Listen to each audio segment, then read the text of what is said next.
Hello everyone, আসসালামু আলাইকুম। শিম্পুস kitchen থেকে আমি শিম্পু। আজকে চলে এসেছি খুবই মজাদার ইলিশ পোলাও রেসিপি নিয়ে। আমার এই রেসিপি যদি ভালো লেগে থাকে তবে প্লিজ লাইক, শেয়ার, সাবস্ক্রাইব করে আমার পাশে থাকবেন।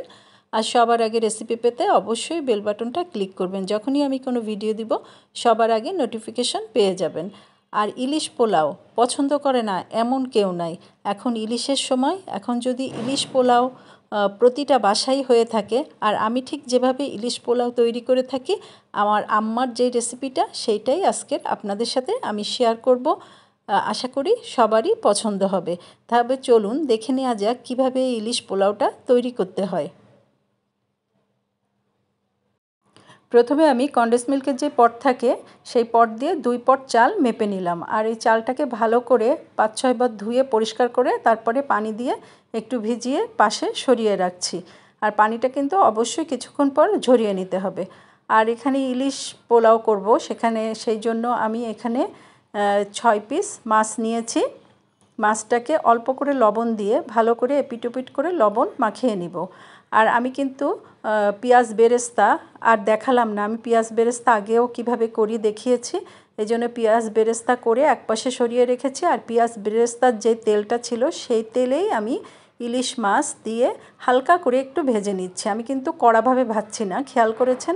এপিট করে হালকা একটু ভেজে তারপরে সব মাছ তুলে ফেললাম। আর মিষ্টি দই, অবশ্যই মিষ্টি দই দিয়ে ইলিশ পোলাওটা করবেন। আর মিষ্টি দই আমি একদম উঁচু করে 2 চামচ নিয়েছি।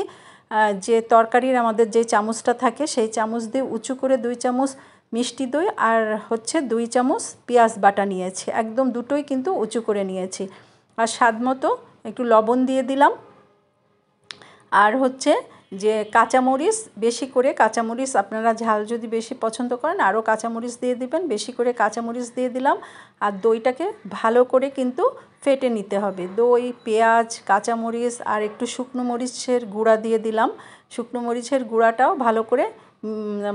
ভালো করে মিশিয়ে নিলাম। আর যে তেলে আমি ইলিশ মাছ ভেজেছিলাম সেই তেলটা আমি সম্পূর্ণ দিয়ে দিলাম। প্রথমে আমি পেঁয়াজ বেরেস্তা করেছি, সেই বেরেস্তার তেলে কিন্তু ইলিশ মাছও ভেজেছি। আর তারপরে ইলিশ মাছ ভেজে উঠিয়ে রেখে আমি তেলটা দিয়ে দিলাম। আর যেই তেলটা ছিল সম্পূর্ণ দিয়ে, আর পেঁয়াজ যে বেরেস্তা করে রেখেছিলাম একদম উঁচু করে 1 মুঠ আমি পেঁয়াজ বেরেস্তা দিয়ে দিলাম। ভালো করে এটাকে মিশিয়ে, যে আমি যে ইলিশ মাছ হালকা করে একটু ভেজে রেখেছিলাম, এখন ইলিশ মাছটা এই দইয়ের মধ্যে আমি দিয়ে একদম ভালো করে দইটা মাখিয়ে ইলিশ মাছটা আমি 10 মিনিটের জন্য একপাশে সরিয়ে রাখবো। আর ইলিশ মাছকে কিন্তু খুব বেশি একটা মশলা না দিলেই আমার মনে হয় ভালো হয়। আমার আম্মা ঠিক যেইভাবে ইলিশ পোলাওটা করে থাকে আজকের আপনাদের সাথে সেই রকমভাবেই আমি একদম করে আপনাদের সাথে শেয়ার করছি। আর ইলিশ মাছে আমি সবসময় আমার আম্মা একটু কম মশলা দিয়ে থাকে, এই কারণে আমিও ঠিক এইভাবেই করে দেখাচ্ছি। আর খেতে কিন্তু অসাধারণ হয়। ইলিশ মাছটা এতই মজা হয়, যে যেভাবেই করুক না কেন খেতে কিন্তু খুব সুন্দর হয়। ইলিশের যে ফ্লেভারটা, এটা যদি নষ্ট হয়ে যায় বেশি মশলা দিলে, তাহলে কিন্তু ইলিশ পোলাওটা খেতে একদমই মজা লাগে না। এখন একটা প্যানে আমি সম্পূর্ণ ইলিশ মাছটা ঢেলে দিয়ে আমি এটাকে রান্না করে ফেলবো। আর খুব বেশি জাল দিতে হবে না, আমি কিন্তু একটুও পানি দিচ্ছি না। এখন ঢেকে দিব। আর ভালো করে একটু ইলিশ মাছটা হয়ে গেলে আমি ইলিশ মাছটাকে নামিয়ে রেখেছি একপাশে। আর এখানে আমি ঘি দিয়ে করছি। ঘি একদম টেবিল চামচের 5 চামচ ঘি দিয়েছি। আপনারা যদি সম্পূর্ণটা ঘি দিয়ে করতে না চান তাহলে ঘি আর তেল একসাথে মিশিয়ে নিতে পারেন। সম্পূর্ণটা ঘি দিয়ে করলে কিন্তু খেতে অনেক মজা হবে।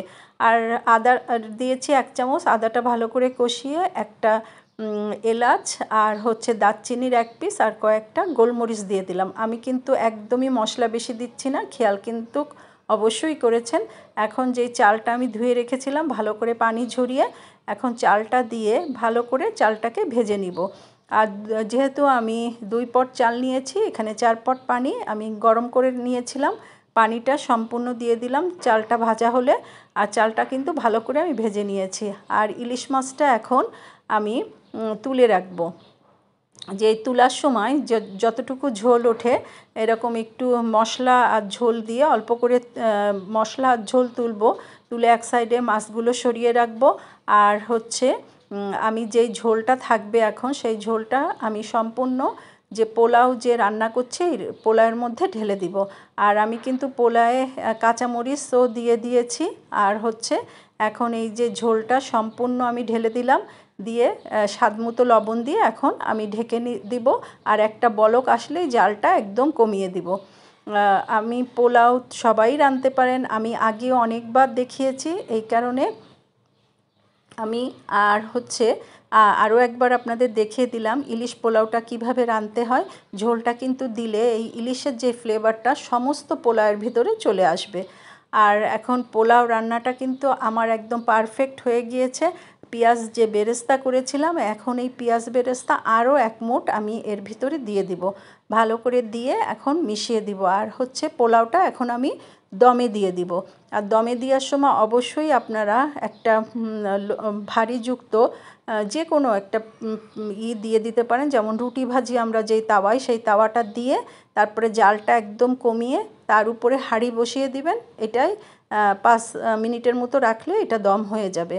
আর এখন পেঁয়াজটাও ভালো করে আমি মিশিয়ে নিচ্ছি পোলাওয়ের সাথে। আর এখন পোলাওটাকে ভালো করে সুন্দর করে সেট করে যেই মাছটা আমি উঠিয়ে রেখেছিলাম, এখন মাছটা দিয়ে দিব পোলাওয়ের উপরে। মাছটা দিয়ে পেঁয়াজ বেরেস্তা দিয়ে একদম আমি 5 মিনিটের জন্য ঢেকে দম দিয়ে দিব। দম দিয়ে দিলে একদম ইলিশটা আমার কমপ্লিট হয়ে যাবে। আর যে যেখান থেকে আমার এই ইলিশ পোলাওটা দেখলেন সবাইকে অজস্র অজস্র ধন্যবাদ। আর আমি আশা করি আপনারা সবাই একবার হলেও করে এটা খেয়ে দেখবেন, অনেক মজা হয়। আমার আম্মা ঠিক যেভাবে করে আজকের আমি চেষ্টা করেছি একদম ওইভাবে করে আপনাদের সাথে শেয়ার করার। আর এখন আমি ঢেকে 5 মিনিটের জন্য দম দিয়ে দিলাম। আর দম দেওয়ার পরে 5 মিনিট হয়ে গেলে আমি এটাকে খুলে পরিবেশন করব। আর যারা আমাকে সাবস্ক্রাইব এখনও করেননি, প্লিজ আমাকে একটু সাবস্ক্রাইব করে আমার পাশে থাকবেন।